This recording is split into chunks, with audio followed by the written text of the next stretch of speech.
Hello friends, my name is Kat, welcome to the channel, and today we are going to be doing my July TBR. So we're just going to be going over some of the books that I plan to read in July, and yeah, just a few things I really am excited to get to. We're going to be talking about 10 books today that I'm interested in reading. Typically I read closer to like 25 to 30 a month, but I'm trying to only set like 10 or so on a set TBR, so that way, you know, we still have quite a bit of flexibility because I am quite a bit of a mood reader. So these are more of giving a little bit of structure to my reading, but at the same time like still giving me a lot of options to kind of go wherever I want. This is also the first month in ages where we have no rollovers from the previous month, which feels fantastic. I've been so bad of like creating this TBR and then low-key a little ignoring it, so it feels wonderful to actually for once like be going into this with something kind of fresh. So let us talk about these 10 books that I can't wait to read. A lot of them series continuations, which is always wonderful, and we'll get started with some of those to start. So first off, Fool's Fate by Robin Hobb. This is book 3 in the Tawny Man trilogy, which is her third trilogy within the world of the realm of the Elderlings, which is her huge expansive world. And in this one we're following Fitz, who is a recurring character. He is one of, I mean, the majority of these series follow him, and when he's a child he was left on the doorsteps of this castle and basically identified as being a royal bastard, and from there he ended up being trained as the assassin for this royal family. In this series we're following him as he's now in his 30s. He's really tried to get away from this royal life, but unfortunately got pulled back in a way that he really did not want to be, and we're following him just as he is really now involved with the potential next generation of royals. So I have been enjoying this series a fair amount. I will say overall Fitz is not my favorite character, and I do prefer other works by Robin Hobb, and his stuff, like, I find it fairly slow. It's, you really have to be really invested in this character to enjoy these books, and for the most part that's not an issue for me. It just sometimes, like, I do find them they drag a little bit. So these are not necessarily my most like anticipated books to read. Like, I do find them a little boring at times, but that being said, I'm really excited to finish off this trilogy and see where it takes us, and also get into the next trilogy, the next series after this one, because I'm really excited for that one. It is much more focused on dragons, which is cool. So yeah, that one, book number 1. I am also going to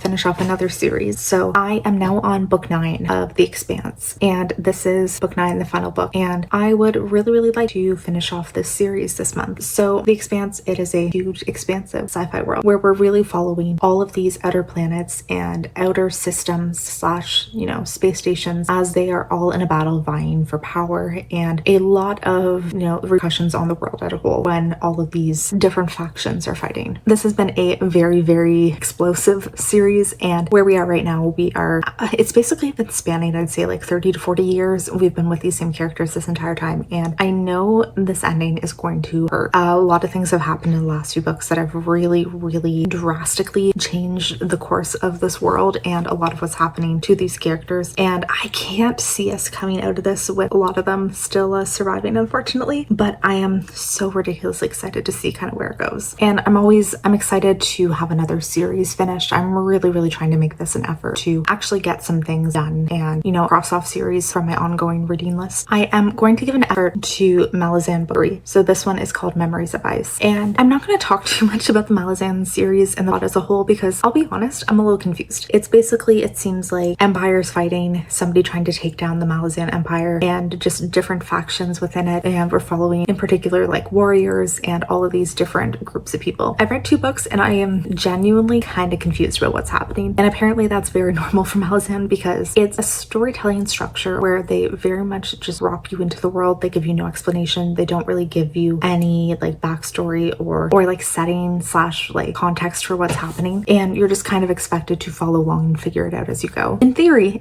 that sounds fine. It is a very complex world. There's a lot of political maneuverings, there's a lot of different magic, all of these different factions fighting, and I'm interested. I do have to say I'm very interested in what I've read so far, but this book is going to be the deciding factor about if I continue on and if I go all the way with it, because I don't know. Okay, there's 10 books I think, and I think this is going to be the one that will make me decide if I actually want to stick out the other ones, because as invested as I don't think I'm invested, as interested as I am so far, I don't know if there's necessarily something that would motivate me to want to keep going forward at this point, or if I would be, you know, really fine with just finishing this off. The Eye of the Bedlam Bride by Matt Dinneman. This is book 6 in the Dungeon Crawler Carl series. Oh my god, I'm not gonna say too much about it because I'm ridiculous and I've talked about this way too many times. But basically, it's a lit RPG. We're following a man a planet that has been invaded by aliens, and they do this across the world galaxy where they go in and they invade planets, basically send any living person into these underground dungeons and turn it into a reality TV show for the universe as a whole to watch. The dungeon levels are very classical fantasy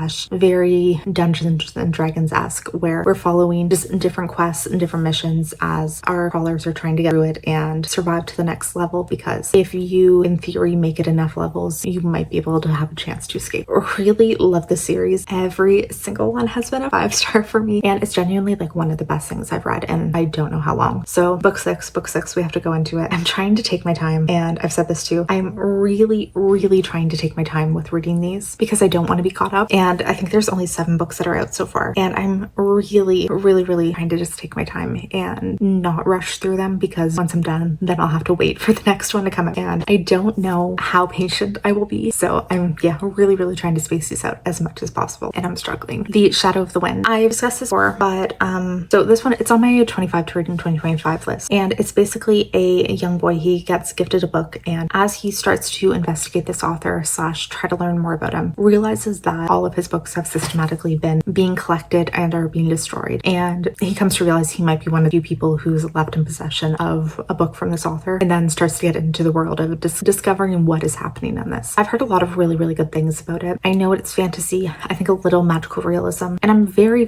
curious to kind of see what I will think about it. The Lamb by Lucy Rose. I'm gonna say this is one that has the biggest potential to either be, a new favorite or something that I absolutely hate. I have heard very good things about it, but at the same time, I don't know if this is my type of book, because I do think it's horror, and while I like a horror book, I will say I'm not very adventurous in this genre, and that's kind of why I want to read it, is I want to see what I actually think. And again, I've heard so many amazing. And this one is a contemporary tale about a mother and daughter living in the woods. So Margot and Mama have lived in the forest ever since Margot can remember. When Margot is not at school, they spend quiet days together in the cottage, waiting for strangers to knock on their door. Strays, Mama calls them. People who have strayed too far from the road. Mama loves the strays. She feeds them wine, keeps them warm, then she satisfies her burning appetite by picking apart their bodies. But Mama's want is stronger than her hunger sometimes, and when a beautiful white-toothed stray named Eden turns up in the heart of a storm, Margot must confront the shifting dynamics of her family, untangle her own desires, and make her bid for freedom. With this gothic coming-of-age tale,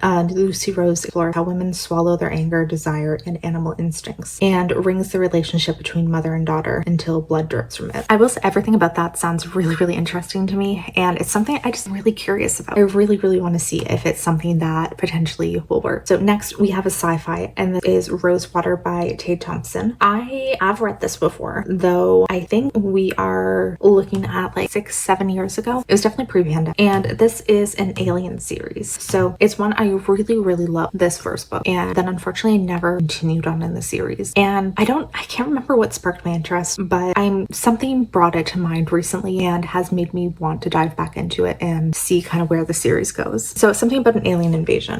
Rosewater is a town on the edge, a community formed around the edges of a mysterious alien biodome. Its residents comprise the hopeful, the hungry, and the helpless. People eager for a glimpse inside the dome or a taste of its rumored healing power. Karo is a government agent with a criminal past. He has seen inside the biodome and doesn't care to again. But when something begins killing off others like himself, he must defy his masters to search for an answer, facing his dark history and coming to a realization about a bright future. So I don't remember a crazy amount. I remember very vague things about this biodome, but like I'm really interested to go back to it. And yeah, I don't know, I can't remember what really sparked my interest again, but I'm glad that I am looking back into this series and diving back into it, because I'm really in my sci-fi era lately. And speaking of sci-fi, When the Moon Hits Your Eye by John Scalzi. This is, I think it's gonna be silly. It's basically The Moon Turns to Cheese, and his books are very silly, very not serious, but I've been really enjoying them, I have to say. Like I've enjoyed the Kaiju Preservation Society and Starter Villain. Both of them are just like not serious times, and I enjoyed it for that. So I'm kind of going into this one feeling like I'm gonna have that same vibe of just non-serious sci-fi that's just kind of a fun time. And now we just have 2 more choices, which again, very random. So we have All Superheroes Need PR. I don't know, this is one random area that I'm always looking for book recs in, is superheroes. And I have a few that I've read and loved, like Hench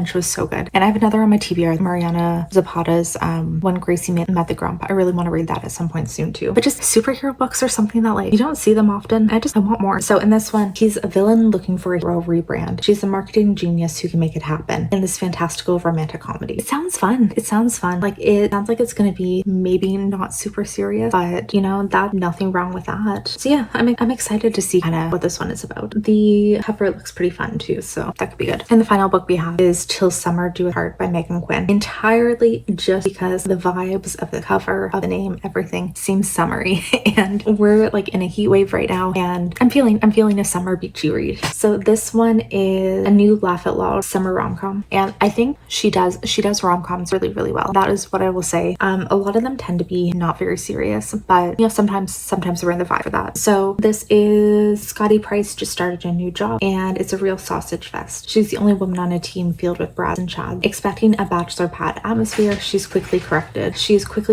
when she finds out everyone is married. In an effort to impress her, Scotty mentions her non-existent husband in a company meeting, but eagle-eyed Chad points out her lack of a wedding ring. Panicked, Scotty creates a story about her unhappy marriage. Unfortunately for Scotty, her boss has a solution: a one-on-one session with the best marriage counselor in Northeast, who happens to be her boss's husband. With no way out of her lie, Scotty agrees to see him. Frantic, she calls in help from her best friend, who sets her up with his brother, an improv-obsessed millionaire. Enter Wilder. More than happy to take on the job, he teaches Scotty the main rule of improv: always says yes. But the rule backfired during the session when Wilder signs them up for an 8-day summer marriage camp with all of Scotty's co-workers, where she'll have to share a cabin with her way too handsome fake husband. Does that sound silly and ridiculous? Yeah. And you know, maybe that would be a wonderful one to just be laying out of my back deck reading, which I could be very into this summer. So there we go. Those are the 10 books that I'm aiming to read in July. Again, I'm going to be definitely reading more than that, but these are some that I am very excited about and yeah, really anticipate picking up. So thanks for watching today's video. If you haven't already, would love if you could consider subscribing, and hopefully I will see you in a video very soon. Bye.